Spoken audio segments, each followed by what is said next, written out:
We have a different kind of love story for you on this Valentine's Day. It's about the love of friendship. And the importance of getting together with close friends as often as possible. Ted Perry is in studio with more on that. Ben and Ashley, thank you. How many times do we say to friends, hey, let's grab lunch soon, or we really need to get together, and then something always comes up, right? Well, as photojournalist Eric Litzheim and I recently found out, sometimes you just got to make it happen, even if it's work to do so. Bye-bye, buddy. It's late on a Friday afternoon, and Riley Enright is scurrying to get out of the house. Hi, honey. He's scheduled a 4 o'clock board meeting, and he can't be late. So it doesn't help that in his haste to be on time, This is truly standard operating procedure. he's forgotten the agenda. Back on track, he briefs us on other members of the board, Little Jimmy Hole. One guy is Mike Kenna. Another guy, Larry Myrold. who goes by Laird, And we've known each other for 30-some years. and why he's so anxious to get to a meeting so close to the final hour of the work week. Honest to goodness. See, we've been doing this for about, I don't know, maybe 4 or 5 years or in that area. But actually, this is something I look forward to. The insurance executive's enthusiasm might have something to do with the fact that the boardroom is really a nearby bar, Hello. Right over there. and that his board meeting is actually a weekly happy hour with 3 guys he's known for decades. Shall we bring the meeting to order? But that agenda bit, oh, it's very real and very thought out. So, first, Packers playoff. Who watched that game last week? Best rivalry in sports. This was a chuckler for me. El Nino went AWOL. Light beer mints. Hear about this? No. Oh, I don't hear about heating the... These old friends have been meeting for years, but it was Laird, who's absent tonight, who insisted that some order was needed to avoid conversations that had turned, well, rambling. He said, well, I'm going to keep track of what we're talking about. And then he goes, we should have an agenda to keep everyone on track so we know what we're talking about. And it wouldn't be long before millions would know what they'd be talking about. Hands me 4 pieces of paper put together with a paper clip, and he hands me the agendas. And I was like, oh my God, this is real. Riley's daughter, Kenzie, who works for a comedy streaming platform in Los Angeles, was home in Wisconsin in late 2022 when she first saw the weekly talking points. And I was like, this is so funny. It's adorable. And then I was like, my friends have to see this because they love my dad. And so how could I not? This is gold. And soon after this first tweet, It was crazy when it blew up. it was more than just her close friends who looked forward every Friday to knowing what topics were on tap. The internet grew increasingly curious about conversations that spanned sports, pop culture, to home maintenance hassles.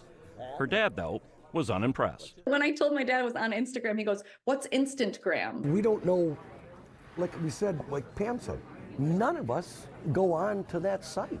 Yeah, you're not on. I don't even None of you have an Instagram account. A recent social media post by Kenzie about the weekly meeting was seen by more than 18 million people, which this reporter had to explain to the leader of the Gab Four. 1 million people engaged, which means they either liked it, retweeted it, or commented on it.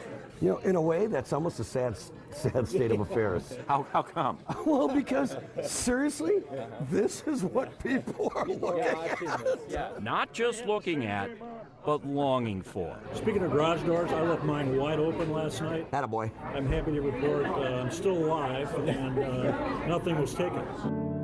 The weekly comments show an appreciation and a yearning for this kind of connection. Can my dad Zoom call in with your dad and his buddies? Dad and his friends rule, and I can only hope to be as relatively awesome. As soon as we see this post, we stop what we're doing so I can read it out loud. An in-person bowl session that during COVID disappeared for so many and never returned. Keep posting this. It's what I strive for. Each week, I'm delighted by your dad's agendas. The things that do hit me the hardest and that really resonate and like I can feel in my heart when I see them are people talking about their relationships with their parents and their dads. I'm just going to read you some of the quotes. Great group of guys. This is my favorite. And they look like a hell of an offensive line. That's one of my favorites. There's a principle in science that says just observing an object changes the nature of that object, but it does not apply here. We're not really attuned to people that are watching us. We're just, being ourselves and not having to, try to do anything special. Do you get a kick out of the fact that so many people love it, though? I don't care. I personally. Not that they haven't seen some perks. Bud Light noticed the bottles in one post and sent a case of swag. They talked about their love of the show Reacher once, and the show picked up their bar tab that week. So sure, they throw out some suggestions. And I know damn well why little Jimmy Ho's got Modelo on the list today. How you doing? Speaking of hints, people often ask if they could crash the party. You met these guys, right? And the answer is always a non-committal sure, with a suggestion to reconnect with people in your own circle. Your heart goes out for those people, It's just, I wish I had a group that I could get together with, and it's almost like you want to be a guiding force to saying, well, my God, go, yes. Yeah. Happiness is a board meeting that's never boring. A group of friends talking about everything and nothing, and laughter that proves to be the best medicine. That's it. That's the list. Ellen makes my good eye cry. I'll tell you what. Some great laughter with some great guys there. Riley may be the one writing up the agenda every week, but the ideas do come from all four guys who have a Thursday night deadline on what they want to talk about at Friday's board meeting. And guys, I shot this story on a Friday, which is my off day. My brother usually calls me on a Friday. I said, I can't talk, I'm doing a story. He said, what's it on? I started to tell him, he goes, the agenda guys? I follow him every week. He lives in Michigan. The reach is amazing. The reach is amazing. I had a college friend just last month. Lives in California, sent me the list for the first. And I don't know why, Ted, we talked about this. I was surprised. I'd seen the list before, surprised to learn they were in our own backyard in Brookfield. I don't know. It screamed to me that they were in a cabin up north somewhere. I started following it. I'm like, this has got a real Milwaukee flair to it. So great guys, but what they really want is for all of us to get our own friendship circle and do your own happy hour, your own coffee time, your own walk time, hike time, whatever. Yeah. I like the idea, though, sticking to a list, too. It's not a bad idea, right? Yeah. Were they uncomfortable with the attention that having the camera there? I think it's the first time. That's the thing. They don't care. He said, my daughter can stop tweeting it, next week, and then we're still going to be back here on Friday. It's just, they're going to do their thing. They're happy that people like it, and they think it's real pure and innocent, but they're just guys having beers. Good lesson for all of us. Spend some time with the people you love and absolutely maybe make an agenda for it. Yeah.